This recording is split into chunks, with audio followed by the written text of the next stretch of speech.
Soul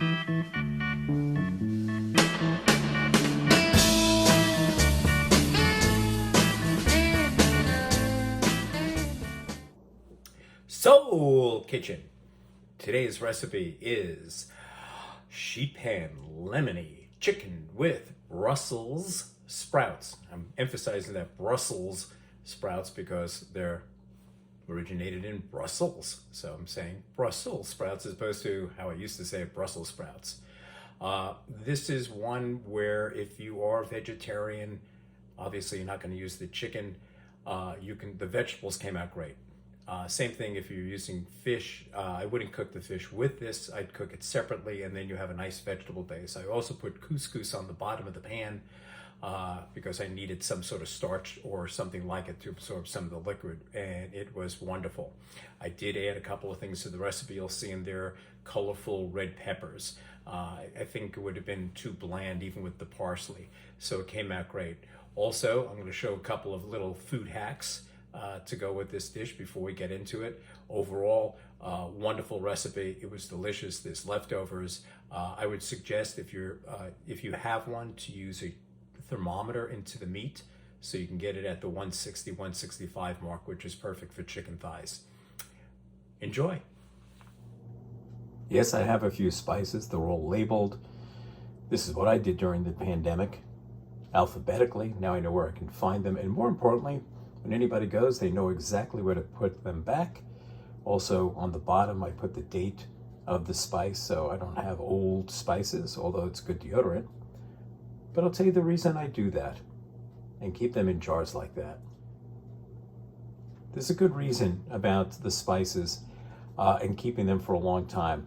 A mistake that I used to make till I read about it was I would add spices into cooking while the things were cooking, and you could see the steam coming up.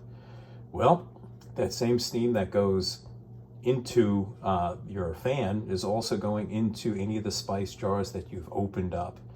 And a real enemy of your spices is humidity. And what happens is when you are shaking that spice into it, the moisture is going in there, and that will create a short life for your spices. So just a little food hack for you. And we do like eggs, and we use them quite a bit. We also like hard-boiled eggs. So I'm showing you a couple of eggs in there. The one on the right is older than the one on the left. If you want to make a good hard-boiled egg, you want to use an older egg. And the way you can tell if an egg is good or not is by putting it into a bowl of water, like you're seeing over there. If it's lying flat on, as the one on the left is, it's a very fresh egg. The one on the right has a little bit of oxygen coming from it, or air, as the egg is breaking down inside. It's still good, and it's actually really good for making a hard-boiled egg. The other one may be too fresh. If, on the other hand, it looks like a goldfish swimming on the top of the water, do not use that egg. It has gone bad. Also, if you want to know when your egg was packaged, if you look there, it says April 16th. That's the Best By date. But that last number, 062, that was packed on the 62nd day of the year. So I think that may be early March. So the eggs still have a lot of good time, as this is only the 18th. The eggs are still good. There you can see the chicken has been patted dry. 1 teaspoon, actually a little bit more of oil on the bottom so it doesn't stick. There are the Brussels sprouts, and I purposely said that loud because they're not Brussels sprouts, they're Brussels sprout. It's a possessive. Go figure, those Romans in the 13th century got up to Belgium, and Belgian people said, hey, let's grow these things, and there they are. So they get credit for that. The olive oil, vegan butter, because it is chicken, so I have to be careful not to mix dairy. You can see the little cuff K there on the bottom that says parv. The lemon slices, I'm going to get a close up. So when I'm cutting lemon slices, to make sure the lemon doesn't roll while I'm cutting, I just cut off a little piece of the bottom of the lemon to square it off. I'll do the same thing with onions or anything that's round. You can see that on the onion. There's the lemon peels, or the grated lemon.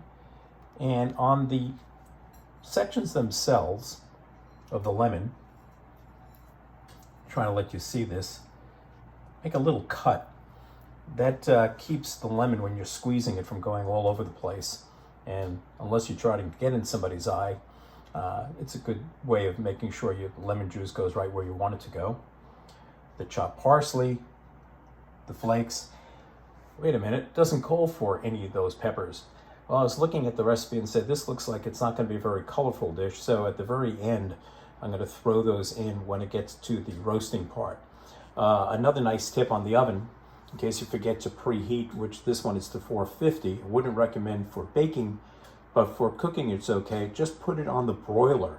It'll bring that oven up to heat in a really fast way, and then just set the oven to 450 to maintain the heat, and that's where we'll go into. Since I doubled the recipe, so it put in 6 tablespoons, otherwise known as a quarter cup, plus 2 extra tablespoons. And rather than mix the lemons right away, I put the red pepper flakes and the compound butter mixture, which when I was compounding it, was using a fork, which beat the butter with the parsley and the zest all together. And now I'm going to mix that up. Then I'll put in the lemons, mix that up and put it on top of the chicken. Well, it is pretty before it goes into the oven. I am going to use a meat thermometer just to check the time on it. I'll set the temperature for about 150 to 155 before I roast it. The thighs we want to be at 165. And check the temperature and switch these around after about 15-20 minutes for its ride to the 30-35 minute mark. And before I roast it, I'll add those peppers, just add some reds and yellows and oranges. Just put it into the oven. There's the bottom rack where it says to cook, which most meats should be cooked on the bottom of the rack. And there's the middle rack that'll be about 6 inches below the broiling area. Not using convection on this one, it's just baking at the 450. Now, some of you might have noticed that, where were the onions? Yep, when I put it in, I said, oh, I forgot the onions, but I wasn't going to pause and redo everything. So I just added the onions within 30 seconds of putting everything in.